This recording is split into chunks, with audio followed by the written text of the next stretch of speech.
Hi guys, so today discuss lang natin ito how I earn 1,086.95 na sa 63k something ito in just 1 week, no? So sa daily, meron din tayo ditong pinaka-data. Ito yung monthly natin. Pero sa weekly guys, ito yung na-earn natin, no? So pag-usapan natin dito yung other ideas, yung copy trading details dito, ano yung strategy, no? At sa end part ng video, isasuggest ko na lang yung video na iyon kung paano mag-withdraw ng profits gamit yung cellphone natin dito, no? So bago tayo dito mag-start, kung hindi nyo pa na-like itong video na to, please like this video first, subscribe yung YouTube channel natin, turn on the bell icon para ma-notify kayo dito sa mga updates natin na ginagawa sa ating YouTube channel guys, no? So for now, punta muna tayo dito sa cellphone natin. Ayan, gamit tong application na ito is that you can navigate dito sa mga AI trading bots, copy trading, and yung automated guys, no? So discuss natin yan dito sa video natin today. Pag-uusapan din natin dito guys yung copy trading, no? So marami nagtatanong dito, share ko lang dito yung pinaka-insights ko, no? Again guys, as a disclaimer, di-discuss natin dito yung risk and reward, no? Para mas magkaroon kayo dito ng informed decisions. And itong video natin today is just for ideas lang, no? For reference. It does not qualify as an investment or financial advice. So, hope you get some ideas lang dito. So, nandito ako ngayon sa home. Mamaya, share ko rin yung pinaka-group na kung saan nag-update na mga ongoing AI trading bots, yung setups, yung mga parameters, no? So, share ko yan dito along this content, no? So, dito guys, meron tayong mga trades, no? So, unang-una, meron tayo ditong ginagawa na AI trading bots, no? Bakit natin ito nakuha, itong pinaka-profits natin in just 1 week, no? So, papakita natin dito yung mga negative and positive din, no? So, punta muna tayo dito sa gitna. Dito, ayan, select natin dito yung trading bots, no? So, select natin itong trading bots, ayan. So, kung makikita natin, meron tayo ditong negative for today, ayan. So, select muna natin to, ayan, ito yung pinaka-data natin. As we can see guys, meron tayo ditong profits, no? Total PNL, ayan, makikita natin, meron din tayo ditong profits. Ayan, profits din ito. So, automated na ito guys, no? Andito yung pinaka-grid profit per hour. Minsan, naglalabas dito ng negative. If yung price action na yun is against dito sa parameters na nakasetup, no? So, hanap tayo dito ng negative. As of now, kahit papano, positive yung mga grids natin dito, no? So, itong Natcoin, binigyan ko ito ng perspective before. So, right now, ito yung results ng ating grids. So, sa history, meron tayo dito mga negative. Papakita ko na lang guys, para mas magkaroon kayo dito ng informed decisions. I think dito sa baba, ayan. So dito, meron akong negative if ever na nagkaroon ng pagbaba ng presyo tapos nakalong yung parameters, yung setups ko dito. Magkaka-negative ako dito or malo-loss tayo guys, no? Potentially, pwede pang ma-liquidate yung account mo or maubos yung account mo, no? So yan yung pinaka-risk dito. Ayan, meron tayo dito mga negative 19 USDT. And the rest, kahit papano, yan, negative. Meron tayong mga profits. Yan, negative. So, majority dito, kahit papano guys, itong setups natin is positive, no? So, ayan. And dito guys, sa AI trading bots, is automated na siya, no? Kahit busy ka, or kahit nasa work ka, is automated na siya, no? Pero isa lang dito guys na sa experience ko ay kailan pa rin ng manual checking, no? So, if ever na magkaroon ng pagbaba ng presyo, pagtaas ng presyo, you get profits pa rin dito, no? Kasi flexible naman itong trading bots. It depends lang talaga dito guys kung ano yung napili mo. Kasi pag long, pag bumagsak siya ng malalim, tapos meron ka pang leverage, pwede ka ditong malos, no? Or pwede kang maliquidate dito. So, yun yung isa sa mga downside dito, no? So, right now, ito yung data ng PNL natin sa 1 day.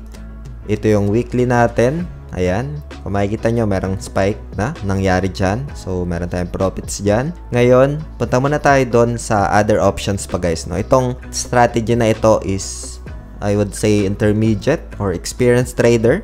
So, sa futures, no? Ito, sobrang risky ito. Punta tayo dito. Papakita ko dito yung mga negative and positive din, no? So, dito sa positions, ayan, meron ako ditong negative.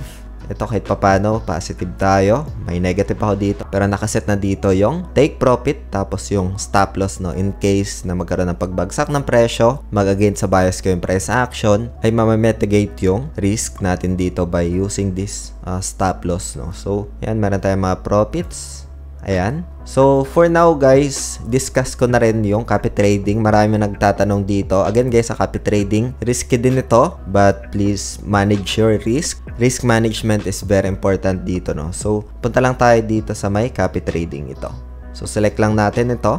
Ayan. So, dito guys, makikita mo yung mga available, no? So, like for example, this one, yung asset under management. Ito yung AUM na tinatawag. Ito yung minamanage niya na assets, no? So, dito makikita natin. Yung win rate niya, makikita natin dito. Ito rin. So, 80%, 80.84% yung PNL niya sa 90 days, no? Sa loob ng 90 days. Ito yung asset under management niya dito, no? So, I think nasa 100 USDT ata yung minimum dito if I'm not mistaken. So, pwede nating i-check dito. Ayan. So, dito makikita natin yung pinaka-weekly PNL nitong trader na ito. Yung personal trades niya, makikita mo rin dito. Ayan. And you can check naman dito yung mga detalye pa guys, no? Ito. So, for now, let's go back muna.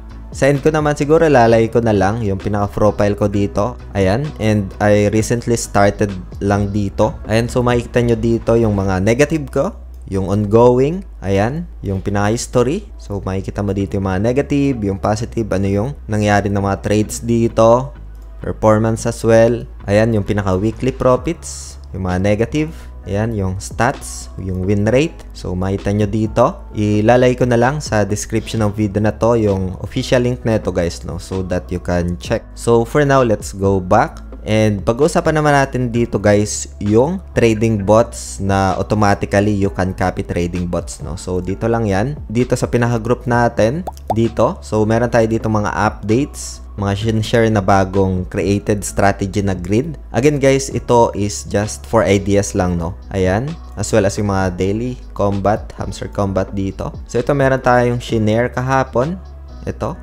So pwede natin i-check. I think kahit papano ito is on 65.73%, no? So 1 day, 6 hours pa lang ito. Andyan yung pinaka-details. So 11.7 USDT lang yung kailangan. And like for example, pwede mong i-access ito. And kung wala ka pang account dito, tas gusto mo lang i-check, pwede ka dito mag-login. Pag wala ka pang account, punta lang dito sa sign up. Select mo lang itong Philippines. Tick mo lang to, tapos next. Confirm. And dito guys, sa pinaka-code, ayan, Crypto Fortune, lagay nyo lang para mag-apply itong 10%. No? Sayang din to kasi sa AI trading bots, simultaneous yung pag-buy and sell niya, no? So, itong trading fee is very important para mas males yung fees doon sa pag-buy and sell, no? Ganun lang. And you can just check yung details sa AI grids, no? So, ngayon, balik lang tayo dito. Ayan. So, andito, lalagay ko na lang yung official links nito sa description ng video na ito para mapuntahan nyo. Ito yung recent one. Pwede nating i-check. Ayan. So, ito naman, I think, 52.86% guys, no? If negative ito, makikita nyo na negative. So, dito yung details, makikita natin. Yung kailangan dito na margin, 16.27 USDT, no? So, for now, let's go back dito. Ayan. So, trading bots, you can check, you can snipe dito. Hope you get some ideas dito. Much better than to study yung trading. Mahirap maging dependent, pero just learn step by step, no? Baby steps learning dito.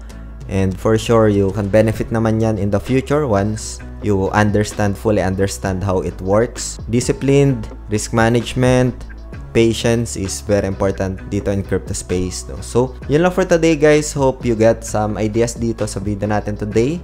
If you find this video interesting, please subscribe, like this video guys. Kung hindi nyo pa palagay sa papanood yung video na ginawa natin before kung paano mag-withdraw papunta sa mga e-wallets gamit itong application na ito, lalay ko na lang sa screen. And see you sa video na yan guys, no? Maraming salamat ulit sa panunood. Ingat tayong lahat. Peace out. Bye for now.